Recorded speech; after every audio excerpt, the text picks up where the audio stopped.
اس میں انشاءاللہ آپ سورہ بقرہ کی آیت نمبر 10 سے 12 کی تلاوت، ترجمہ اور تفسیر صراط الجنان سنیں گے۔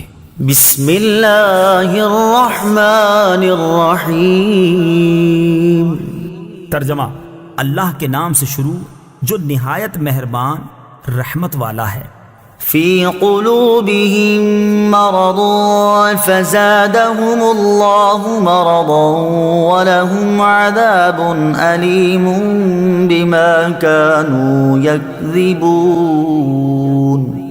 ترجمہ: ان کے دلوں میں بیماری ہے تو اللہ نے ان کی بیماری میں اور اضافہ کر دیا، اور ان کے لیے ان کے جھوٹ بولنے کی وجہ سے دردناک عذاب ہے۔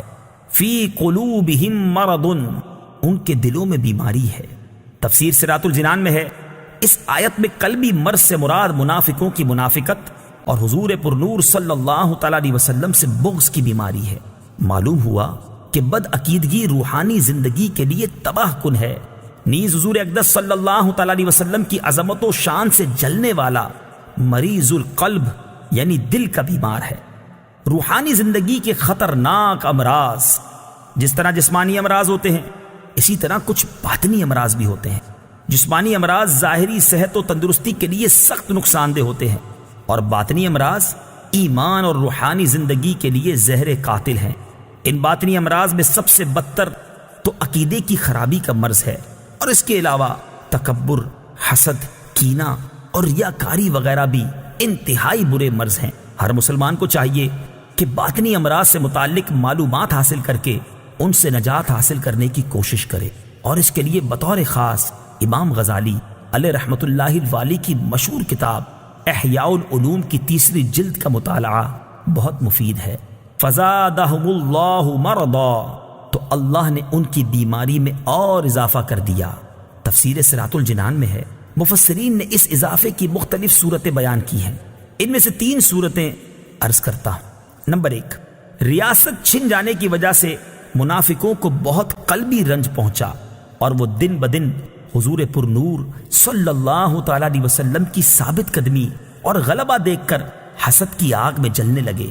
تو جتنا نبی اکرم صلی اللہ تعالی علیہ وسلم کا غلبہ ہوتا گیا اور آپ صلی اللہ تعالی علیہ وسلم لوگوں میں مقبول ہوتے گئے، اتنا ہی اللہ تعالی نے منافقوں کے رنج و غم میں اضافہ کر دیا۔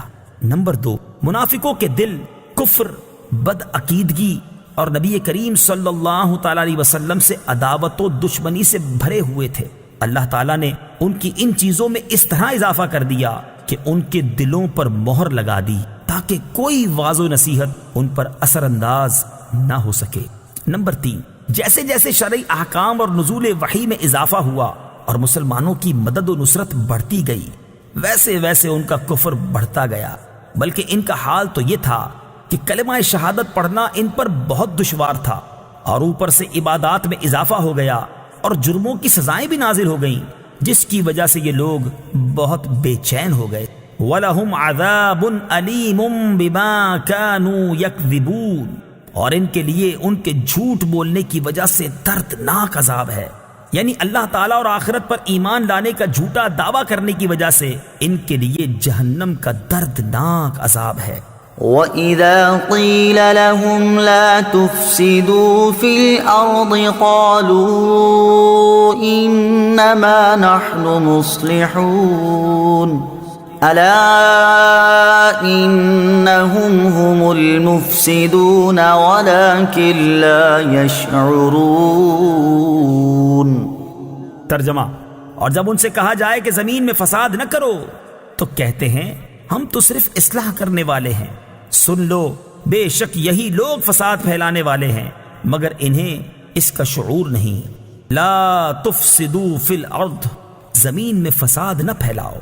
تفسیر صراط الجنان میں ہے، اس آیت اور اس کے بعد والی آیت میں ارشاد فرمایا کہ جب ایمان والوں کی طرف سے ان منافقوں کو کہا جائے کہ باطن میں کفر رکھ کر اور صحیح ایمان لانے میں پسو پیش کر کے زمین میں فساد نہ کرو، تو وہ کہتے ہیں کہ تم ہمیں اس طرح نہ کہو، کیونکہ ہمارا مقصد تو صرف اصلاح کرنا ہے۔ اے ایمان والو، تم جان لو کہ اپنی اسی روش پر قائم رہنے کی وجہ سے یہی لوگ فساد پھیلانے والے ہیں، مگر انہیں اس بات کا شعور نہیں کیونکہ ان میں وہ حس باقی نہیں رہی جس سے یہ اپنی اس خرابی کو پہچان سکیں۔ منافقوں کے طرز عمل سے یہ بھی واضح ہوا کہ عام فسادیوں سے بڑے فسادی وہ ہیں جو فساد پھیلائیں اور اسے اصلاح کا نام دیں۔ ہمارے معاشرے میں ایسے لوگوں کی کمی نہیں جو اصلاح کے نام پر فساد پھیلاتے ہیں اور بدترین کاموں کو اچھے ناموں سے تعبیر کرتے ہیں۔